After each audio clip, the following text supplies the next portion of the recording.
Շնորհակալություն, թույլ տվեք ես էլ շնորհավորեմ մամուլի ազատության միջազգային օրը, բոլորին եմ շնորհավորում, բոլոր ժանրերի այդ խոսքի վրա,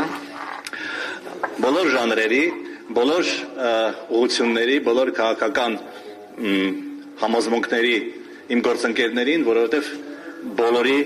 տոնն է և մենք բոլորս մի գործ ենք անում։ Մամուլի խոսքի ազատության և ժողովրդավարության ողբալի վիճակի մասին խոսվեց և կարծում եմ գործընկերները էլ ավելի շատ կխոսեն, մանավանդ այստեղ ուշադրություն դարձրեք, որ այստեղ հիմնականում լրագրողներ են և իրավաբաններ, իրավապաշտպաններ։ Ես կարծում եմ դա պատահական չի, այսօրվա Հայաստանում այդ երկու խմբերը կանգնած են ժողովրդավարության, պաշտպանության առաջին գծում։ Բայց ես ուզում էի խոսեի ոչ այնքան մամուլի մասին, որքան երեսպաշտության, կեղծավորության, հիպոկրիսի, փարիսեցիության մասին, այն իմաստով, որ դա օգտագործվում է ավետարանում։ Եվ ինչ է երեսպաշտությունը իմ կարծիքով։ Երբ որ դու շատ լավ գիտես, թե ինչ է կատարվում, շատ լավ տեսնում ես, թե ինչ է կատարվում, բայց անում ես պնդումներ, որոնք 180 աստիճանով հակասում են այդ իրականությանը, շատ լավ իմանալով կրկնեմ այդ իրականությունը, և անցմին կուրս քեզ ծեծում, որ ես արժեքահեն եմ, value-based, այսպես ասած, որ ես ինչ-որ արժեքներ եմ դավանում, իրականում ոչ մի value չունես և ոչ մի base չունես։ Այդ դա իմ կարծիքով երեսպաշտություն է։ Վաղ կգան Եվրամիության ներկայացուցիչները և կփառաբանեն Փաշինյանին, որ նա ինչ հոյակապ ժողովրդավարություն է Հայաստանում հաստատել։ Եվ դա հենց փարիսեություն է։ Իշխանության բաժանման տեսության հիմնադիր Շարլ Մոնտեսկյոյի հայրենակիցները փառաբանելու են այն կառավարությունը, որտեղ դատական, օրենսդիր և գործադիր իշխանությունները որոշում են, թե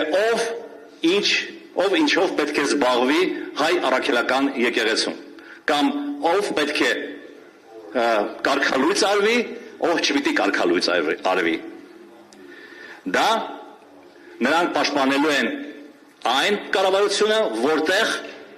ֆեյսբուքյան գրառման վարչապետի ֆեյսբուքյան գրառման հիման վրա հարուցվում են քրեական գործեր։ Տեղական ինքնակառավարման վճռական նշանակությունը շեշտող Ֆրիդրիխ Ավգուստ ֆոն Հայեկի հայրենակիցները գովերգելու են այն կառավարությունը, որտեղ թիմ ընտրություններում երբ հաղթում են անդիմության ներկայացուցիչները, իշխանությունը չակերտերով չեղարկում է այդ ընտրությունների արդյունքները և սկսում է քրեական հետապնդումը այդ մարդկանց նկատմամբ, նրանց փաստորեն զրկում է քաղաքական գործունեությամբ զբաղվելու և ղեկավարելու այդ թիմերը։ Ժողովրդավարությունը բնականաբար բազմաթիվ բնորոշումներ ունի, բայց մեկը այն է, որ դա պրոցեդուրա է, դա ընթացակարգ է, որի միջոցով ապահովում է ազատ մրցակցությունը,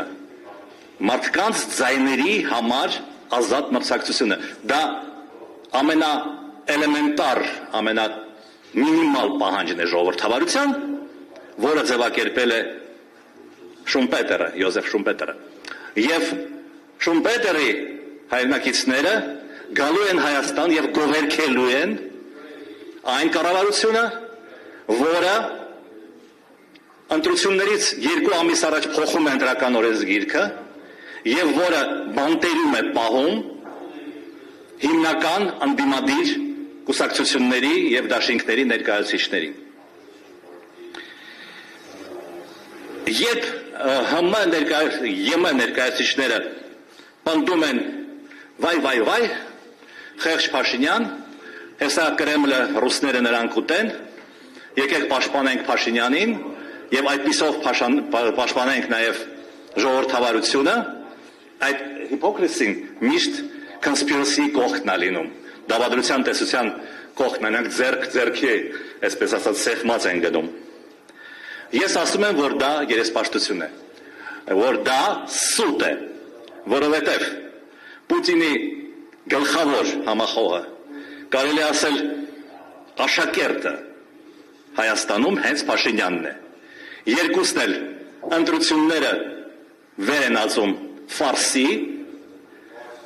երկուսն էլ ստեղծել են կարծր ավտորիտար ռեժիմ,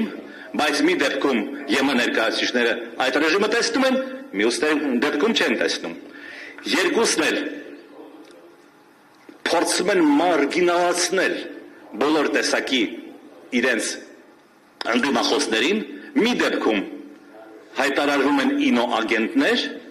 մյուս դեպքում հայտարարվում են Կրեմլի շպիոններ, ռուսի շպիոններ, Կրեմլի ագենտներ եւ ռուսաստրուկներ։ Դրանք նույն ռեժիմներն են, սակայն մեկը մյուսից պետք է իբր պաշտպանվի։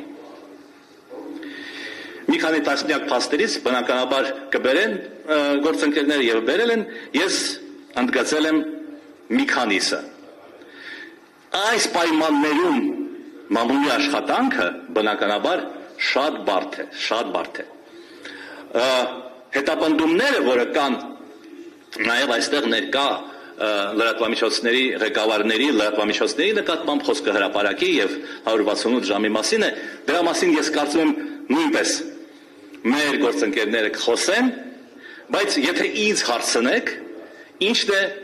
իմ նյարդերին ամենաշատը ազդում։ Երբ որ իշխանության ներկայացուցիչներին որևէ լրագրող անհարմար հարց է տալիս, նրանք այդ հարցերին չեն պատասխանում։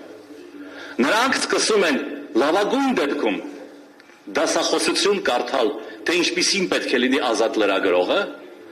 եւ ինչպիսին պետք է լինի իրենց հարցը, այսինքն լրագրողների հարցը։ Իրենց վրա են վերցնում այդ դասախոսություն, վատագույն դեպքում սկսում են հարձակվել եւ հայհոյել։ Այդպիսով ես պարզապես ուզում եմ կրկնել այս կարգախոսը. Stop hypocrisy, stand for democracy. Շնորհակալություն։